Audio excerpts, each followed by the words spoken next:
It is from these comrades in the struggle that I learned the meaning of courage. Time and again, I have seen men and women risk and give their lives for an idea. I have seen men stand up to attacks and torture without breaking, showing a strength and resilience that defies the imagination. I learned that courage was not the absence of fear, but the triumph over it. The brave man is not he who does not feel afraid, but he who conquers that fear. No one is born hating another person because of the color of his skin, or his background, or his religion.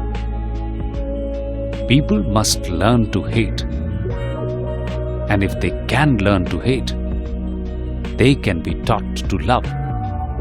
For love comes more naturally to the human heart than its opposite. Even in the grimmest times in prison, when my comrades and I were pushed to our limits, I would see a glimmer of humanity in one of the guards, perhaps just for a second. But it was enough to reassure me and keep me going.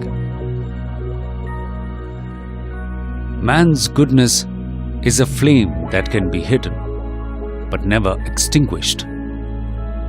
In life, every man has twin obligations. Obligations to his family, to his parents, to his wife and children. And he has an obligation to his people, his community, his country. In a civil and humane society, each man is able to fulfill those obligations according to his own inclinations and abilities. But in a country like South Africa, it was almost impossible for a man of my birth and color to fulfill both of those obligations. In South Africa, a man of color who attempted to live as a human being was punished and isolated. In South Africa, a man who tried to fulfill his duty to his people was inevitably ripped from his family and his home and was forced to live a life apart, a twilight existence of secrecy and rebellion. I did not, in the beginning, choose to place my people above my family. But in attempting to serve my people, I found that I was prevented from fulfilling my obligations as a son, a brother, a father, and a husband. I was not born with a hunger to be free. I was born free. Free in every way that I could know. Free to run in the fields near my mother's hut. Free to swim in the clear stream that ran through my village.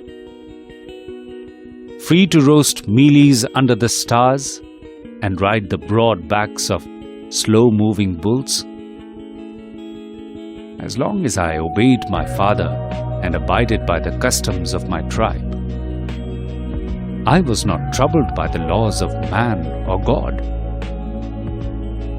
It was only when I began to learn that my boyhood freedom was an illusion, when I discovered as a young man that my freedom had already been taken from me, that I began to hunger for it.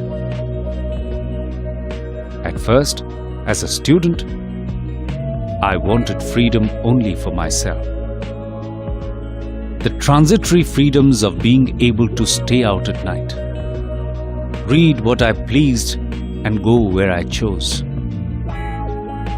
Later, As a young man in Johannesburg, I yearned for the basic and honorable freedoms of achieving my potential, of earning my keep, of marrying and having a family, the freedom not to be obstructed in a lawful life. But then I slowly saw that not only was I not free, but my brothers and sisters were not free. I saw that it was not just my freedom that was curtailed, but the freedom of everyone who looked like I did.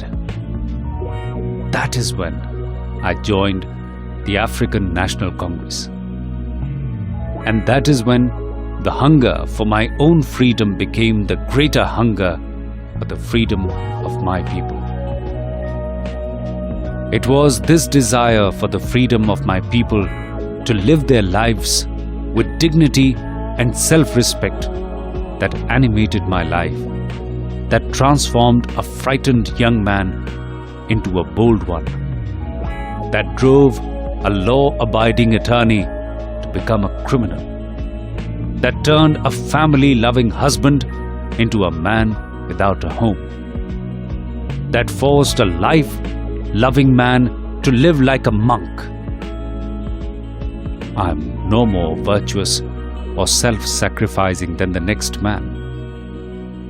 But I found that I could not even enjoy the poor and limited freedoms I was allowed when I knew my people were not free. Freedom is indivisible. The chains on any one of my people were the chains on all of them. The chains on all of my people were the chains on me. I knew that the oppressor must be liberated just as surely as the oppressed. A man who takes away another man's freedom is a prisoner of hatred. He is locked behind the bars of prejudice and narrow-mindedness. I am not truly free if I'm taking away someone else's freedom, just as surely as I'm not free when my freedom is taken from me. The oppressed and the oppressor alike are robbed of their humanity.